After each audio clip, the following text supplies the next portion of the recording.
పెళ్ళైనా పండగైనా వేడుక ఏదైనా పట్టు చీరల ప్రత్యేక వేదిక వారాహి సిల్క్స్. నమస్తే అమ్మా. నమస్తే తల్లి. కమెంట్ బాక్స్ లో కొన్ని ప్రశ్నలు మీ వీడియోస్ కింద సేకరించి పెట్టారనమాట. అంటే కొంచెం మీనింగ్ఫుల్ వి, తనతో పాటు పెట్టిన వాళ్ళతో పాటు చాలా మందికి కూడా ఉపయోగపడతాయని. సో అందులో ఒక ప్రశ్న ఏంటి అంటే, లైక్ హస్బెండ్ అండ్ వైఫ్ కలిసిన తర్వాత మీరు ఇదివరకు కూడా కొన్ని వీడియోస్ లో చెప్పున్నారు, స్నానం ఆచరించాలా, నెక్స్ట్ డే పూజ చేయాలంటే తలస్నానం చేయాలా, అభ్యంగన స్నానం చేయాలా అని చెప్పి. ఆ తర్వాత జనరల్ గా కూడా నైటే కాకపోయినా డేలో ఎప్పుడైనా హస్బెండ్ అండ్ వైఫ్ కలిస్తే కనుక ఆ తర్వాత కూడా స్నానం చేయాలా, ఆ తర్వాత తన ఏదైనా మంత్రం కానీ లేదంటే ఏదైనా శ్లోకాలు కానీ దైవానికి అసలు పగలు కలవడం అనేది సరైన పద్ధతి కాదు. సో ఆధ్యాత్మికంగా పాల్గొనవచ్చు. ఆధ్యాత్మికంగా కాదు, అసలు మామూలు లెక్కగా ప్రకారంగా కూడా ఏ రకంగా చూసినా అది తగినటువంటి పద్ధతి కాదు. ఓకే, నాట్ టెక్నికల్ గా, అసలు సైంటిఫికల్ గా కాదు, ఎట్లా కూడా కాదు, it's not correct. Okay, so దీనికి మీరు ఏం చెప్తారని? అంటే చేసిన తర్వాత ఆధ్యాత్మికంగా ఏమన్నా చేయొచ్చా? ఆధ్యాత్మికంగా ఏమైనా చేయొచ్చా? అసలు తల స్నానం ఆచరించాలా? కొన్ని మతాల్లో నాకు కూడా తెలిసింది ఏంటంటే, ఒక పర్టికులర్ మంత్రం ఏదో ఉంటుందంట, లైక్ శ్లోకం వాట్ ఎవర్ వాళ్ళ భాషలో, అది అనుకొని తలస్నానం కంపల్సరీగా చేస్తారంట. Beat any time of the day. మనకు అంత స్ట్రిక్ట్ రూల్స్ ఉన్నాయని నాకు తెలీదు, బట్ కిచెన్ లోకి అయితే డెఫినెట్ గా స్నానం చేసి రావాలి అన్నది అంతవరకు. మనకి అట్లాంటివి ఏం లేవమ్మా. ఫస్ట్ ఆఫ్ ఆల్ అంత మనవన్నీ కూడా ప్రతిదీ సైంటిఫిక్ గా మనకు పద్ధతి చెప్పారు. అసలు వివాహం అన్నది ఒక సంస్కారం. భార్యాభర్తలు కలవడం అన్నది సంతానం కోసం, ప్రజాయై గృహమేధినాం అన్నారు. సంతానం కోసం మాత్రమే భార్యాభర్తల మధ్య ఆ రకమైన శృంగార సంబంధం ఉంటుంది. అది కాని సందర్భంలో ఇద్దరు మిత్రుల్లాగా ఉండాలి. పెళ్ళప్పుడే చెప్తారు కదా, స్నేహేన పాలయ, స్నేహంగా చూసుకోవయ్యా మా అమ్మాయినని చెప్పి పాలల్లో చేతులు అద్దించి అందరికి అప్పచెప్తారు. ఒక్క సంతానేచ్ఛ కలిగినప్పుడు మాత్రమే వారిద్దరి మధ్య ఈ రకమైన శృంగార సంబంధం ఉంటుంది. అది కాక ఎప్పుడెప్పుడు మంచి సంతానం కావాలో దానికి సంబంధించి కొన్ని నియమాలు చెప్పారు. ఈ తిథుల్లో, ఈ వారాల్లో, ఈ సందర్భాల్లో దూరంగా ఉండండి, మంచి సంతానం కలగదు ఈ సమయానికి. కనుక అది కాని సమయాల్లో గనక మీరు కలిసినట్టయితే మంచి సంతానం కలుగుతుంది అని చెప్పారు. ఆ నియమాలు పాటిస్తే సరిపోతుంది. కాకపోతే ఇప్పుడు మీకు వచ్చిన అనుమానాలు ఏమిటి అంటే, ఇప్పుడు డే అండ్ నైట్ షిఫ్ట్స్ అట్లా రకరకాలు ఉంటాయి కదమ్మా, మేబీ దాంట్లో నుంచి వచ్చిన ప్రశ్న ఏమో, ఆ అనుమానం నుంచి. డే అండ్ నైట్ అని కూడా అడిగారా ప్రశ్నలు? అదే, డే అండ్ నైట్ అని క్లియర్ గా అడిగి, ఆ తర్వాత కూడా ఒకవేళ ఇఫ్ ఎట్ ఆల్ ఆ తర్వాత తన ఏమైనా దైవ కార్యక్రమంలో పాల్గొనొచ్చా, ఏదైనా శ్లోకాలు అనుకోవచ్చా, దానికి ఏమైనా తప్పుందా? శ్లోకాలు అనుకోవడానికి ఏమీ తప్పు లేదమ్మా. ఇప్పుడు మీకు కొంతమందికి కొన్ని మంత్రాలు నిరంతరం నడుస్తాయమ్మా. ఎట్లా అంటే, కొంతమందికి ఎప్పుడు కూడా శ్వాస పీల్చినంత ఇదిగా రామ రామ రామ రామ అనుకుంటూ ఉంటారు. అలాగే కొంతమంది నమశివాయ అనుకుంటూ ఉంటారు. అట్లా అనుకుంటూ ఉండేటటువంటిది ఆ సమయంలో కూడా వాళ్ళ మనసులో రావచ్చు, తప్పేం లేదు. ఆ తర్వాత కూడా ఆ మంత్రాలు కానీ, అదే మంత్రం అనడానికి వీల్లేదు, ఆ నామం కానీ ఆ శ్లోకం కానీ మనసులోకి వస్తే తప్పేం లేదు. పైకి చదవడానికి అభ్యంతరాలు ఉంటాయి కానీ మనసులోకి వస్తే అనుకోవడానికి ఎటువంటి అభ్యంతరం ఉండదు. నిరంతరం ఏ పని చేస్తున్నా ఒక నామము, ఒక పేరు మనం అనుకుంటూ ఉంటే అది మనసులో ఉంటుంది.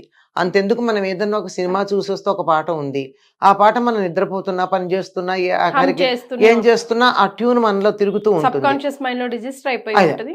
ఆ విధంగా ఏదైనా శ్లోకాలు కానీ స్తోత్రాలు కానీ మనసులోకి వస్తే పైకి అనకుండా లోపల అనుకోవడంలో ఎటువంటి తప్పు లేదు, ఆ దోషమేం లేదు. పైకంటేనే సమస్యలన్నీ వచ్చేది అంతే. ఆ తర్వాత ఆధ్యాత్మిక కార్యక్రమాల్లో పాల్గొనాలంటే మాత్రం ఆధ్యాత్మిక మార్గంలో ఉన్న వాళ్ళు పగటి పూట దాంపత్య ధర్మాన్ని ఎందుకు నిర్వర్తిస్తారమ్మా? అది తప్పు. ఒకటి, ఏదో అనుకోకుండా కొన్ని సందర్భాల్లో ఎవరి చేతుల్లో లేని పరిస్థితులు కొన్ని ఉన్నాయి అని అనుకుందాం, నాకు తెలిసి ఉండవు, ఇద్దరిలో ఎవరో ఒకళ్ళు లొంగితే తప్ప ఉండవు. అలాంటి సందర్భంలో మాత్రం ఆ పూటకి ఇంకేం చేస్తారు, మర్నాడు మామూలుగా స్నానం చేసి కార్యక్రమంలో పాల్గొనవచ్చు. అంతే, ఆ పూటకి ఇంకా చేసేదే ఉంది, అయిపోయింది కదా. మీరు దాంపత్య ధర్మం నిర్వర్తించారంటే రాత్రి అయిపోయినట్లు లెక్క, కనుక తెల్లారాకే చేసుకోవాలి ఏదైనా. అంతే. అంచేత మనసులో మీకు నచ్చిన దేవుణ్ణి తలుచుకోవడం కానీ, ఆ దేవుడి నామాన్ని అనుకోవడం కానీ, ఆ దేవుడికి సంబంధించిన స్తోత్రాలు పైకి కాకుండా లోపల చదువుకోవడానికి కానీ ఎటువంటి అభ్యంతరం లేదమ్మా. ఏ సందర్భంలోనూ అభ్యంతరం ఉండదు. ఈ సందర్భమే కాదు, గుర్తుపెట్టుకోండి, ఇంకా మీరు మళ్ళీ మళ్ళీ అడగక్కర్లే. ఎప్పుడైనా సరే నిరంతరం పెదిమ దాటి బయటికి రాకుండా భగవన్నామం తలుచుకోవచ్చు, స్తోత్రాలు చేసుకోవచ్చు. బాహ్య పరిస్థితులతో సంబంధం లేదు. ఓకే. పీరియడ్ స్నానం చేశామా చేయలేదా అన్న సంబంధం కూడా ఉండదు. రామరామ అనుకోవడానికి స్నానం చేయాల్సిన పని ఏముందమ్మా? మరి పైకంటే గాని సమస్య. మీ మనసులో అనుకుంటూ ఉండండి, మీ పనులు మీరు నిర్వర్తించుకుంటూ ఉండండి, తప్పేం లేదు. నా ఫ్రెండ్ ఒక అమ్మాయి ఉందమ్మా, వాళ్ళ ఇంట్లో చాలా స్ట్రిక్ట్ రూల్స్ అంట. అంటే తన ఎలా ఇబ్బంది పడుతుంది అంటే, నేను తలస్నానం చేశాను వచ్చాను నెక్స్ట్ డే బయటికి అంటే ఇద్దరు పీరియడ్స్ లో ఉందా అన్నది ఇంట్లో వాళ్ళకి కన్ఫర్మేషన్ అదొకటి, లేదా నైట్ భార్యాభర్తలు ప్రైవేట్ టైం స్పెండ్ చేశారు అని అన్నది. అంత ఉండాలా? అసలు భార్యాభర్తలు కలిసిన తర్వాత అమ్మాయి తలస్నానం చేయాల్సిన పని లేదని చెప్తున్నాయమ్మా శాస్త్రాలు. అది తప్పు పని కాదు కదమ్మా. అక్రమ సంబంధాలు అయితే తప్పు పని, కానీ సక్రమ సంబంధాలు అందరి చేత, పెద్దల చేత, శాస్త్రం చేత అంగీకరించబడిన సంబంధంలో తప్పేముంది? వివాహం చేసినప్పుడే అందులో తెలుస్తోంది కదా, వారిద్దరూ సంతానం కోసం వివాహం చేసుకున్నారు. సంతానం కావాలి అంటే ఏం చేయాలో తెలియని వాళ్ళు ఎవరున్నారు మరి కదా. కనుక అది తప్పు పని ఎట్లా అవుతుంది? ఆ దానికి ఉన్న పవిత్రతని మనం ఉంచినంత కాలం, పవిత్రతని కాపాడుకున్నంత కాలం అది తప్పు పని కాదు. అందువల్ల దానికి తప్పనిసరిగా తలస్నానం చెయ్యాలి అని నియమం లేదు. కానీ పురుషులు మాత్రం చేస్తారమ్మా. ఓకే, పురుషులు మాత్రం చెయ్యాలి. కనీసం ఒంటి మీద నీళ్లు పోసుకోవాలని చెప్తారు.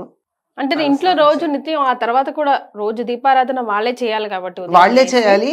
పైగా ఒకవేళ ఆడవాళ్ళు చేయాల్సి వచ్చినా తలస్నానం చేయాల్సిన పని లేదు. మగవాళ్ళు మాత్రం నిత్యం చెయ్యాలని మనకు శాస్త్రం చెప్తోంది.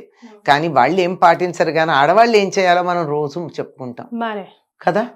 వాళ్ళు ఏం చేయాలో ఎందుకు చెప్పము?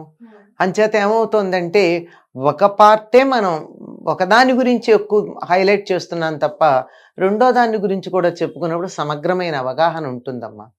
అక్రమ సంబంధం కానంత కాలం దోషం కాదు.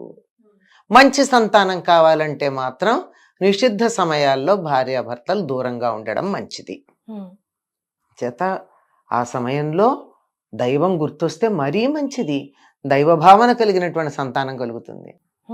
స్తోత్రాలు మనసులో అనుకున్నంత మాత్రాన మనకి పాపం ఏమీ రాదు. ఆ భావన కాబోయే సంతానానికి కూడా కలిగేటటువంటి అవకాశం ఉంటుంది. కనుక అటువంటి దోషం ఏమీ లేదమ్మా. Right. Thank you so much అమ్మా. నమస్తే అమ్మా.